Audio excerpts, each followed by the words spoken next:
Minnesota. Here's Brandon Watson. Council notes your appearances, please. Mitch Sluter for the state. Kelly Sinton, also for the state. Dylan O'Brien for Mr. Watson. Thank you. We are here for sentencing. I have the PSI that was filed on February 29th.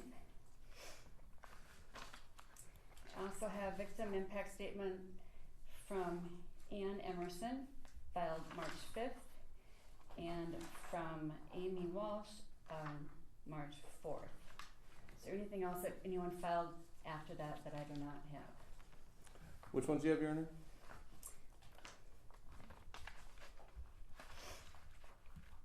Amy Walsh and Ann Emerson. We also have one from Mother, Deb Skogen. Did you file it? I thought it was. It's in my file. It wasn't there this morning. I'll look again.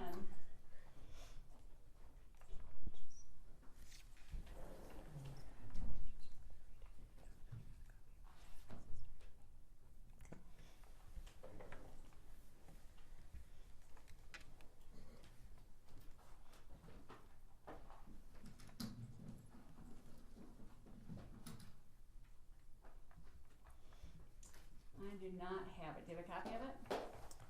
I can get one to Madam Clerk, yes. Thank you.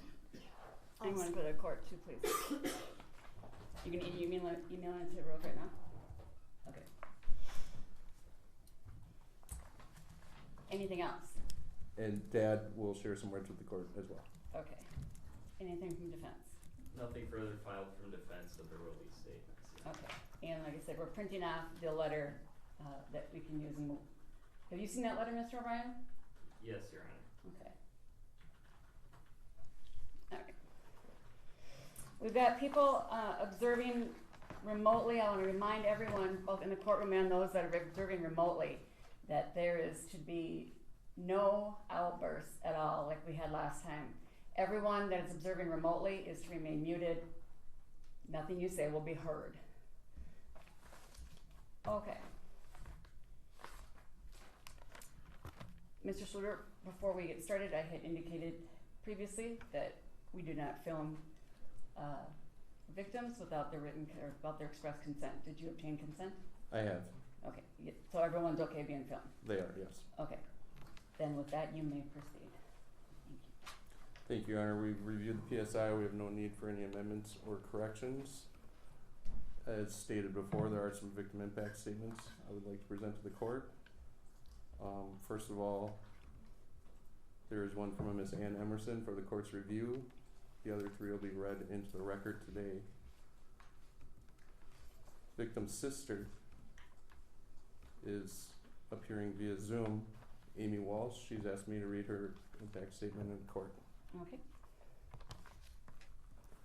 On Tuesday, February 1st, 2022, I began my workday as I did every other day. Wake up, get ready, and leave for work. I had to stop for gas on my way to work, and that's when my life changed. At 5:35 a.m., I received a call from my brother's friend Lisa while paying for my transaction. She said, "Amy, I'm so sorry. There was a fight and Joe didn't make it." Immediately I dropped my phone as my heart sank to the ground. The cashier, whom I had known from frequenting the establishment, immediately came out from behind the counter and helped me gain my composure and process what I was just told. She was able to get me calmed down to the point I was able to call my mother. When she answered, she said, "Joe, is that you?" Which made me lose it. I said no. I asked her if she had gotten the phone call. She said that she had received the phone call in the middle of the night from the medical examiner asking if she was related to Joe Skogen. When she said yes, that's my son, the ME informed her that she had him on her table ready to do an autopsy or something to that effect. As soon as I got off the phone with my mom, I called my husband to tell him Joe was dead and immediately came to pick me up and take me to my parents' house to be with my family. To this day, this takes a top spot on worst days of my life. I lost a best friend, a brother, all because of Brandon. My brother Joe was not a perfect person. Is there really such thing as a perfect person? But he was my brother, and I loved him unconditionally. It's no secret that Joe had his demons just like everyone else does, Are they different than yours or mine? Yes, but as I stated, no one is perfect. There were times during our adult lives where I did not agree with Joe's choices and preferred to have little to no contact with him, but that all changed in 2020. Joe lived with my parents in Coon Rapids, and their house burnt down while doing home hospice for my maternal grandma. Without hesitation, my husband and I moved them all into my house. I was hesitant to bring him in to live in my family home, but would never leave anyone in my family without anyone to live with. During the year that he lived in my home, we finally saw the Joe we all remembered. He was an active member of the household. He easily followed house rules implemented, and it was so nice to have my brother back. After they moved back into my parents' house, he continued to show signs of improvement, less using, and for the most part, better life decisions. He just couldn't shake one individual, who I won't name. At first, the relationship was the healthiest one I had ever seen him be a part of, and he seemed so in love with her. We found out quickly that she was not good for him. She would lure him into precarious situations that would end badly for him, including putting restraining orders on him, calling him over to the house, paying for the Uber, and then calling the police on him, saying he was violating the order. On the night of his death, she was having issues with Brandon, her current boyfriend. So she went to my parents' home and picked Joe up to help her, and they went to have dinner with a friend. That is what led up to Brandon's rage and confrontation with Joe. Leading up to his death, my husband and I were house hunting in Florida, and the plan was for Joe to help us move down. We all joked that we were specifically looking for 3-bedroom homes because Joe would end up living with us down there. I'd like to think that had he not been so cruelly taken away from us, that he'd be living his best life in the Florida sun. Keyword there, living. There has not been a day that I don't think of Joe, of his son Braden losing his dad while in high school, and how much we're all missing with him gone. Watching the last hearing and knowing how many dates missed or how long that deal was on the table before he finally took it, it's clear as day that Brandon knows why he's getting away with murder, that there's no shred of remorse. He's a career felon and will never change. Anyone that knows Joe knows that he's somewhat of a hothead and would get in your face and yell at you if he was mad. But they also know that he would never throw the first punch. Joe would have left the scene before letting things escalate to a physical altercation. He had a passion for music, art, history. His brain was always going.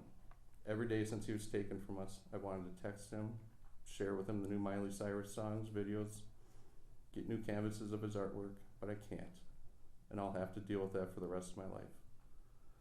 Brandon is getting off easy in my eyes, all things considered. He should receive the maximum sentence for the charge that he pled guilty to, and it should not run the same time as other felony charges he's currently waiting for sentencing on. How does that teach anyone that what he did was beyond wrong?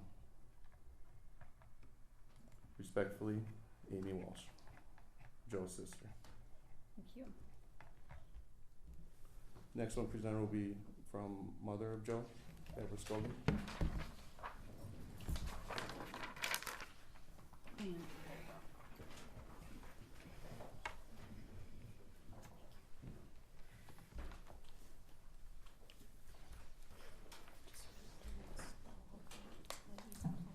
Good morning, Ms. Skogen. I know that Ms. Sinton just reminded you, but we all tend to read things a little fast, so Mr. Sugar went nice and slow. If you get going a little fast, I'll just interrupt you, or maybe Ms. Sinton will, okay? All right. All right. Take your time, and whenever you're ready, ma'am. Go ahead. Your Honor, thank you for letting me give an impact statement in this case. Today is similar to January 30th when I lost him the first time. My son Joe left our house at 6 p.m. on January 30th, 2022 to go help a friend move. I thought I would see him the next day. Instead, I received a phone call early in the morning from the medical examiner's office saying they had possession of my son's body with no information as to why.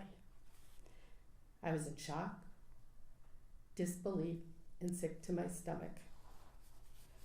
Later that day, we all learned it was because Brandon Watson showed up at that house with the intent to cause substantial bodily harm to Joe.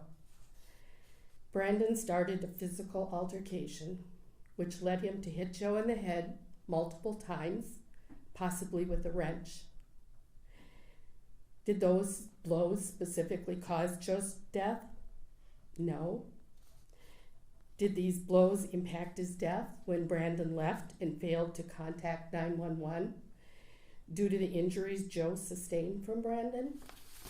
Yes. I do not and will never believe that Joe threw the first punch. Joe had to defend himself from Brandon's rage. Joe was not a violent man. Joe's friends and family would all agree. We can imagine Joe standing with his hands down by his side, shouting in your face.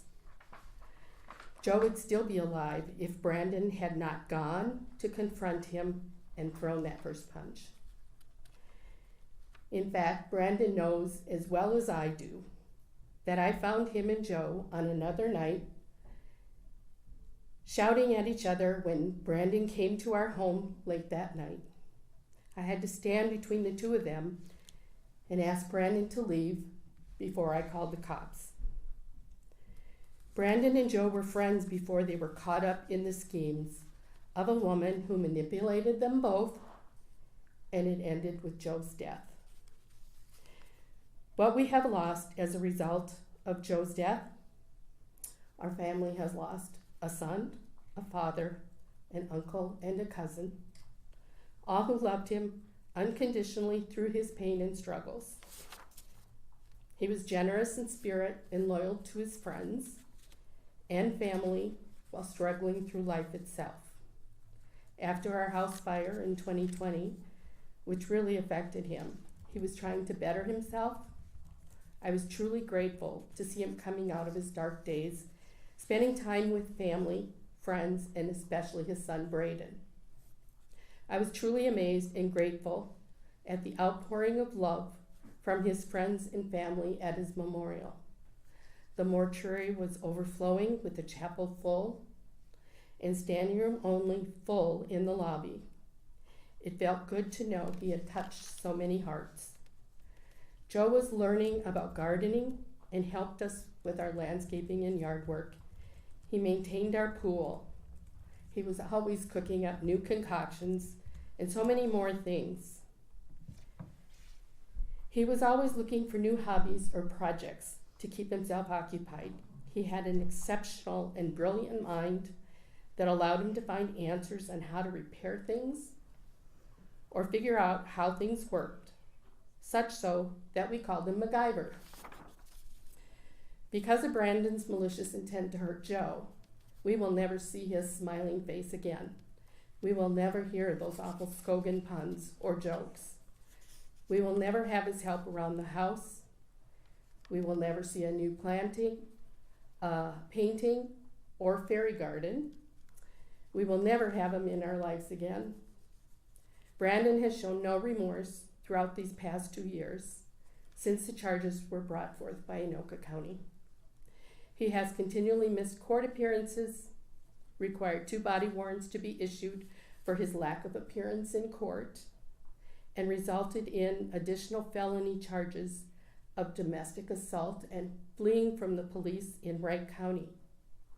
A plea bargain in this case today was offered for over 6 months. The case was continually delayed until charges were amended 2 months ago to include manslaughter. After that happened, Brandon pled guilty to 3rd-degree assault, admitted he did have the intent to commit substantially bodily harm on Joe when he went over to that house on January 30th. We all make choices. Brandon chose to go uninvited with the intent to cause Joe substantial bodily harm that night in January of 2022, and he did. Brandon must be held accountable for what he did and must serve his full sentence in jail without early release, especially in light of the 2 additional felonies he pled guilty to in his plea bargain with Wright County on January 22nd of this year. I would have liked to have seen Brandon charged with the full sentence of 28 months and serve consecutive sentences instead of concurrent terms when sentenced in Wright County. However, considering Minnesota's criminal sentencing laws and this plea bargain, we have to accept what is given. Brandon must live with the consequences of his choice as well as we do. I hope during the time spent in jail, he will think about what he did, take full responsibility for his actions, and ultimately show actual remorse for his responsibility in Joe's death by asking for our forgiveness. Thank you. Thank you.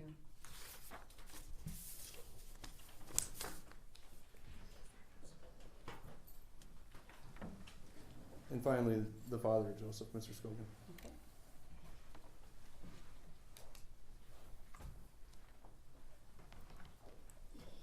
Good morning, sir.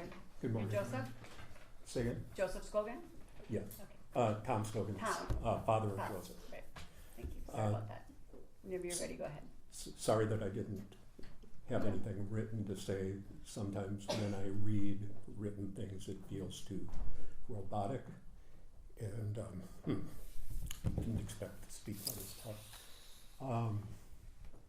I wanted it to feel from the heart, and the first thing that I want to talk about is I'm going to be 70 in May, and as a boomer, I was raised to believe in the system, trust the system. The system will do the right thing. With this case, the system has failed us repeatedly. It started on the night of the assault, when my wife had to be woken up at 3 or 4 o'clock in the morning from the Anoka County morgue being told that our son was dead. She worked for the city of Fridley for 20 years. The Fridley police did not contact her. The Anoka County Sheriff's Department did not contact her. And I want to say thank you to the sheriffs that are in the room. It was pretty much two different departments pointing at each other. I realize things happen, but the system failed me there. The second time that the system failed me in this case was at the morgue. Joe was a drug user. Yes, I freely admit that. He was not perfect. He had traces of methamphetamine in his blood system. The coroner's report, when you kind of parse the words through a little bit, was that Joe died from exhaustion due to being a drug user. That seems rather unfair because he wouldn't have struggled from the exhaustion had he not been assaulted in the first place. The reason he was dead is because he was assaulted.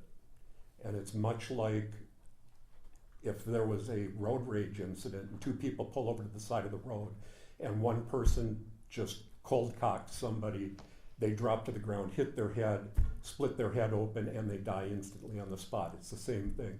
The difference in this particular case is there were only 2 people present at the time of the fight, Mr. Watson and my son Joe, and only one is alive to say anything about it, and any statements that come on that regard would be self-serving.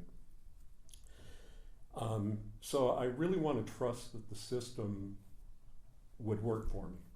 But then as the trial started, Mr. Watson missed numerous meetings up front for one reason or another. I've been at more of the hearings for his trial than he's been at. So again, it kind of fails me there. When we first met with Mitch, the district attorney, Mitch was reading all of the notes for the case, and they would have been lesser charges back then. But after sitting and listening to Deb, my wife, and myself talk about Joe, talk about the case, he actually pushed to have the investigators relook at what, at the terms of the case. I believe that the case was investigated as 2 drug dealers or 2 drug users show up at a fight, one of them dies, oh so sad. Nothing really could be further from the truth. As far as Joe, drugs were only a small part of him. Joe didn't have any money. He couldn't rub 2 nickels together and get a dime if he tried. What he did do is he cared about other people, though. And so single mothers, friends of his who would have car trouble or need repairs around the house, he would actively help people out, fixing cars. And he'd do it for just a few bucks, just to help people out. He was always there trying to help other people. And matter of fact, the night that he was killed, he was at a friend's house helping her get ready to move, to help take TVs and things like that off the wall because she needed to move. And the repayment she got for that was Joe got his face bashed in, died on her living room floor, and her 5-year-old daughter walked out and saw Joe dead on the floor. Where's fair, where's justice in that? I never used to understand when there was a death and there was a lawsuit and people would always say that they wanted justice, because a lot of times when people say they want justice, they don't want justice, they want revenge. And I swore to God I don't want to be that person. I want to trust the system. So, Your Honor, I implore you, I want to trust the system. I want to believe in the system. So I know there's only certain things I can ask for out of this. I've not heard a word of remorse out of Mr. Watson's mouth. Have I heard him agree to the terms that were laid out by the attorneys? Yes. So what I heard is yes, yes. I've not heard one shred of remorse, not seen one shred of remorse out of him. Secondly, because of the number of cases that are working together between here and Wright County, I would hope that the judge would find it in her heart to make sure that the term from Anoka County is served consecutively with whatever happens in Wright County. Mr. Watson needs to stay in jail as long as he humanly can, because if he gets out again, and I'd warned Mitch about this before Mr. Watson got picked up, that if he's not charged for this and held accountable for this, he's going to hurt somebody else again, and then come charges in Wright County.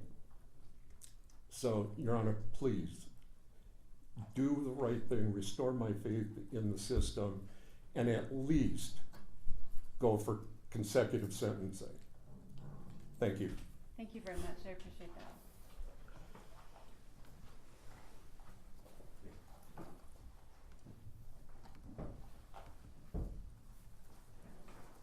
Your Honor, I don't want to distract from those victim impact statements, so I'm going to be very brief.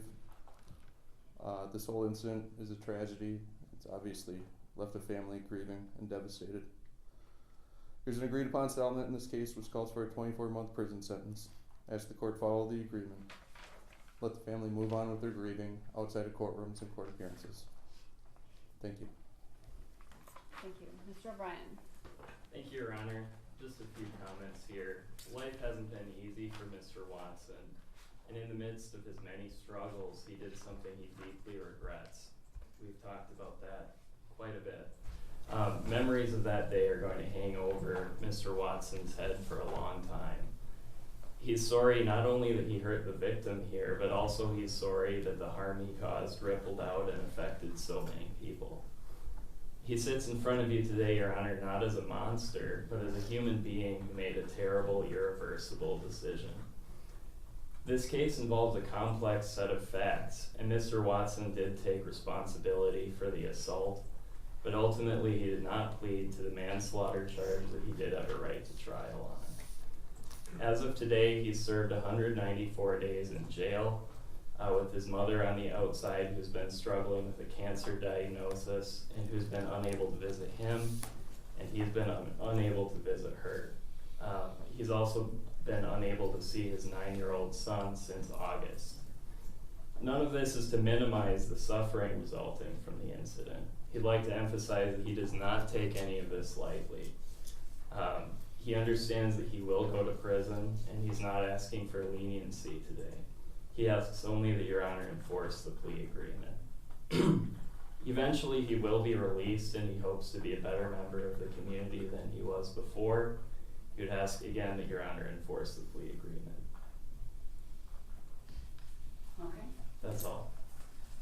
no one's else gonna speak? Mr. Watson has a couple comments. Oh, I thought you indicated someone else was gonna speak in addition to Mr. Watson. No? No, Your Honor. Okay. Mr. Watson. I just wanted to say I'm sorry to the family for their loss, and I'm sorry things worked out the way they did, and my condolences to the family who was harmed in it. That's Faye's fault, you're a pussy. Alright, that's it. You don't come back in. Alright, listen. Do you have siblings? Me. And I know you have children. If one of them were beaten and died, do you think the apology you just gave to that family is the apology you would be looking for? I am sorry, I'm not that good with stuff, talking and stuff like that, and I'm truly sorry that they lost the family members lost, I really am. And you caused it. I don't think I would.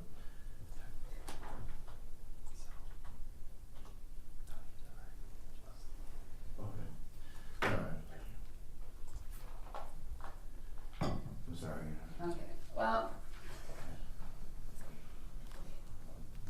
this case was initially charged with third-degree assault, later amended to include the manslaughter, and then the plea came quickly thereafter for the assault. One thing that I feel very important to tell everybody, especially the family, I don't have the case file. So I don't read police reports, I don't have the coroner's report, I don't have all that information. I have the information that the parties have filed and that I can review. When we first met on this case, I remember asking Mr. Schluter about the charges and why it was just assault. And I don't have my notes from that meeting, but I'm gonna ask Mr. Schluter to remind this courtroom the issue of why it was initially charged as an assault and what the concern was with the manslaughter and why the plea.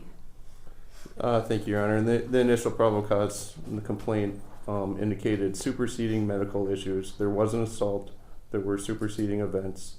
Ultimately, Joseph Skogen died. But there was a medical issue noted in the coroner's report. Is that what you told me is correct? Correct. Now, Tom, I hear what you're saying. I am mortified that you were not contacted by Fridley Police or the Ingham County Sheriff's Office. I'm horrified to hear that. You have my apology for that. That never should have happened. I'm sorry that you were contacted by the medical examiner. I agree with you, the system failed you on that one, for sure. A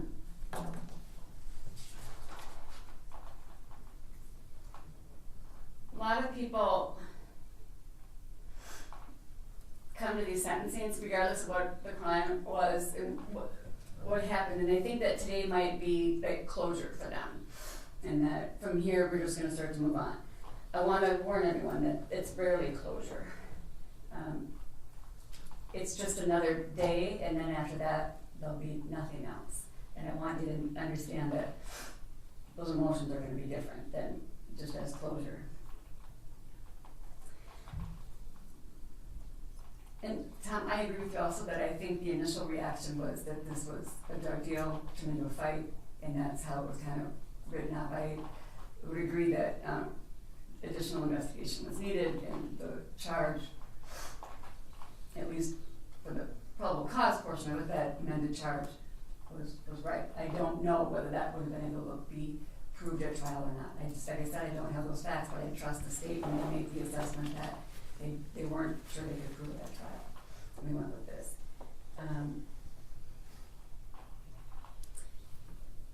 Consecutive and concurrent sentencing is a pet peeve of mine, so I will grant you that. I can't do it. That's just not how the system works. We're very much confined by sentencing guidelines and the Sentencing Commission's rules. So I can't run that consecutive.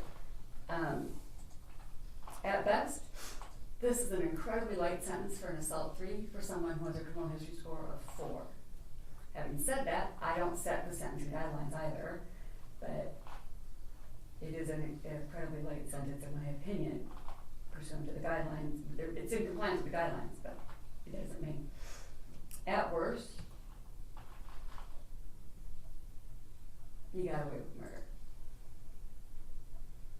And that is unsettling to anyone on any given day. The state makes the call on what they can prove, what they can't prove, and I trust them implicitly on that. However, at the end of the day, we've got a family here that no longer has a son, a father, an uncle, and a friend. I think the best tribute that can be made for Joe is the comments that you both made about how he was generous with his time and he was caring and giving. That's his ultimate mark on this earth, not this. This isn't his mark. His mark is the legacy he left behind and the love that you guys had for him and he had for his friends and family. Mr. Watson, having pled guilty to assault in the third degree, I'll accept the guilty plea at this time. It will be the sentence in order of this court that I commit you to Commissioner of Corrections for a period of 24 months. Execution forthwith, credit for 194 days. That is to run concurrent with your sentences in Wright County. I'll note that the PSI has a request for restitution from the Crime Victims Board. Is there a request for that? There is, Your Honor. Okay, I am gonna order that you pay a restitution amount of $7,225 to the Minnesota Crime Victims Reparation Board, and that amount be paid within 24 months to be taken from your prison wages. All right, I wish everyone peace, and what we're gonna do is I'm gonna have you take the family out, and we'll go through the witness door, so once they're out, then we'll have the deputies take Mr. Nelson. Thank you. That concludes the hearing. We're in recess.